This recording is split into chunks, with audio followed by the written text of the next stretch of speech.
Alright, so in this lecture I'm gonna be talking about few-shot learning, but we use contrastive learning to enhance few-shot classification. So I'm gonna be explaining this paper in 2022.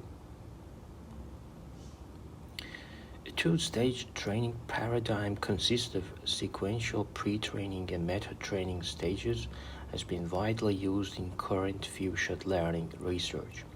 Many of these methods use self-supervised learning and contrastive learning to achieve new state-of-the-art results. However, the potential of contrastive learning in both stages of FSL training paradigm is still not fully exploited.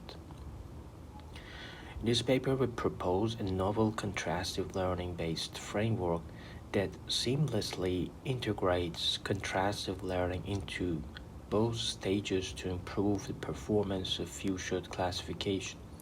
In the pre-training stage, we propose a self-supervised contrastive loss in the forms of feature vector versus feature map and feature map versus feature map, which uses global and local information to learn good initial representations.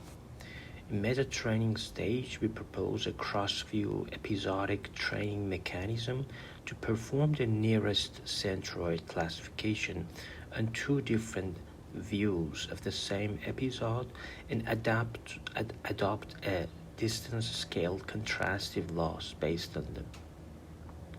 These two strategies force the model to overcome the bias between views and promote the transferability of representations. See the distribution of feature embeddings on the left, which is 64 base, and on the right you see 20 novel classes from mini ImageNet in pre-trained space, and we visualize these always using TSNE algorithm.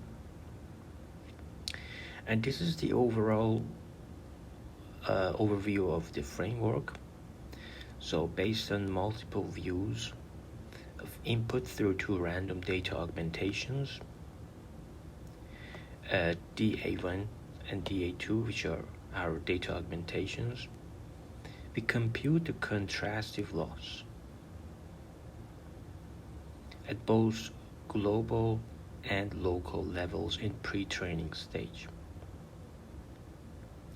In the meta-training, which is this stage, in the meta-training, we've enforced the cross-view episodic training and computed distance-scale contrastive loss episodically. So here gap denotes a global average pooling layer. This means global average pooling.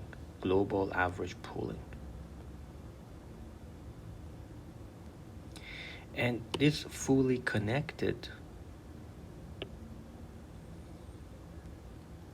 and we have attention layer. Here we have attention, which is the task-specific module form. And the support and query means from different views of the episode.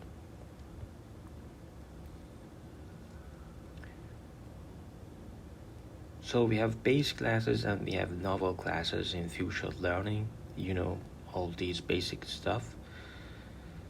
So we followed the two-stage training strategy and incorporate contrastive learning in both stages to learn more generalizable representations. In the pre-training stage, we adopt self-supervised and supervised contrastive losses to obtain a good initial representations.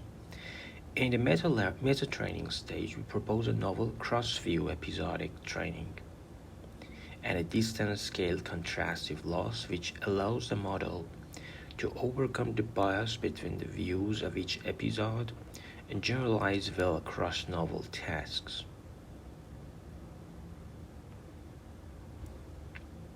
So we introduce instance discriminative contrastive learning.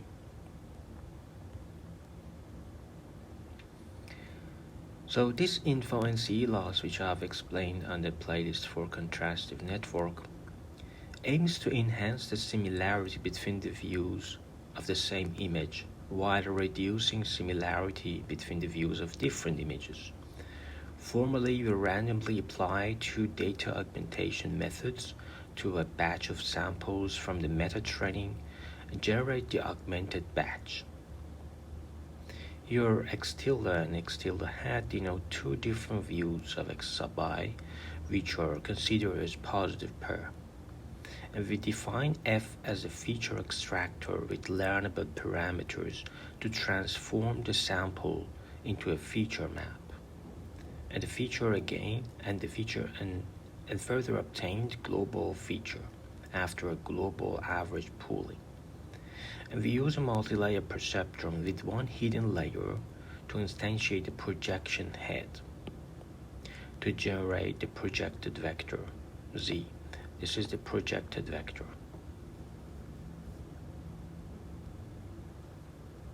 Then the global self-contrastive loss can be computed like this.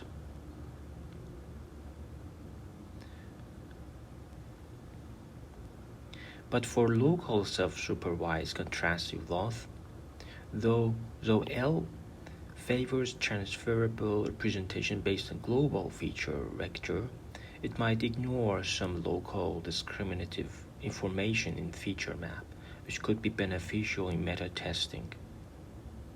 So we compute self-supervised contrastive loss at the local level. But unlike the previous approaches, we leverage map and vector map module to boost the robustness and generalizability of the representations.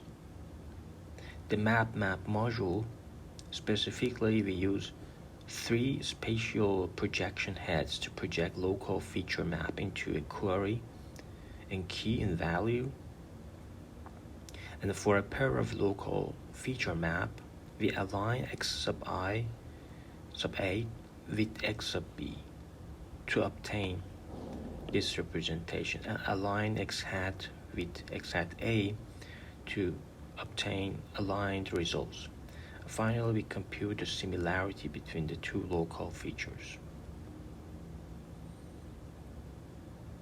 Now we have two laws, map and vector map, and the self-supervised contrastive laws based on pairwise feature maps can be computed like this. So we adopt the vector map module to further exploit the local contrastive information between instances. We can compute the similarity between a contrast pair.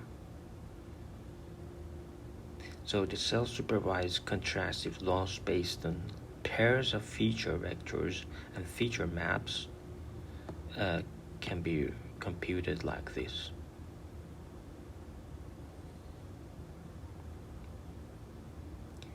And to exploit the correlations among individual instances and the correlations among different instances from the same category, we just use the supervised contrastive loss.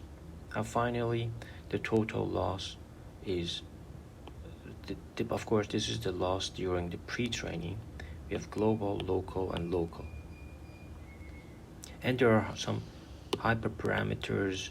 These hyperparameters you can play with to have a better performance. So we separately compute a prototype for category K in support sets. The rest of that is standard. Here we use this to see the probability distribution of a data point in the query. And the loss of the nearest centroid classifier on an episode is this one. So we computed the cross-view classification like the sum of the losses. About distance scale contrastive loss. Since contrastive learning approach works solely at the instance level, it is superficial to simply add contrastive loss into meta-training without taking full advantage of the episodic training mechanism catered for FSL. So for each query vector, we reconstruct its positive sample set by using corresponding augmented versions and the samples of class Y sub I in both support sets. So we formulate the supervised contrastive loss in the form of episodic training.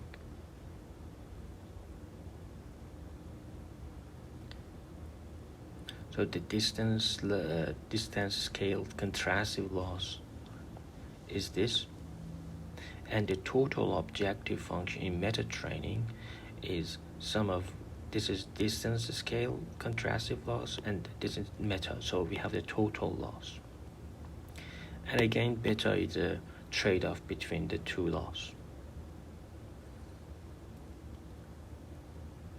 So you see this is the baseline, but this is baseline for contrastive loss, and this is the model that I explained. And you see, you can compare this model in this paper with the ProtoNet